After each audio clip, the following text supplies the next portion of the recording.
কোনো কিছুতে সফল হতে হলে সফলতার অভিনয় করতে হয়। বিষয়টি কি রকম? মনে করেন আপনি একটা প্রাইভেট কারের মালিক হতে চান, তাহলে আপনার প্রাইভেট কার থাকলে কি রকম অনুভূতি হতো তা ভাবুন। গাড়িতে করে পরিবার পরিজন নিয়ে ঘুরতে যখন যাবেন, গাড়ি থেকে যখন নামবেন, ড্রাইভার এগিয়ে এসে দরজা খুলে দিবে, তখন আপনার কেমন লাগবে সেই ফিলিংস নিয়ে আসুন। অর্থাৎ এমন অভিনয় করুন যেন আপনি প্রাইভেট কারের মালিক হয়ে গেছেন। প্রশ্ন করতে পারেন, যে জিনিস সত্যি না সেটা অভিনয় করে ওই ফিলিংস কি আনা সম্ভব?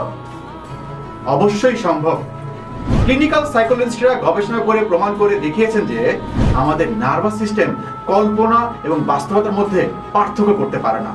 বাস্তব ঘটনায় যে ব্রেইন ওয়েভ সৃষ্টি হয়, কাল্পনিক ঘটনার ক্ষেত্রেও সেই একই ব্রেইন ওয়েভ সৃষ্টি করে।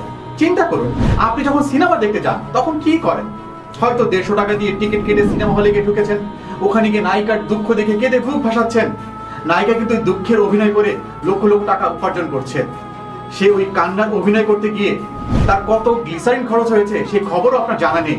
সে গ্লিসারিন চোখে দিয়ে কেঁদে পয়সা উপার্জন করলো, আর আপনি গ্লিসারিন ছাড়া পয়সা দিয়ে কেঁদে এলেন।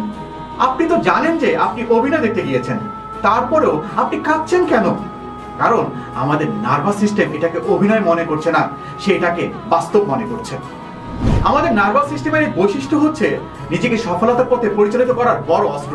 তাই যা পেতে চান সেটা পেলে আপনার কি অনুভূতি হবে তা শরীরে নিয়ে আসুন, তাহলে আপনার আলস্য দূর হবে, আপনি নব উদ্যমে আপনার ইচ্ছা পূরণে অগ্রসর হতে পারবেন।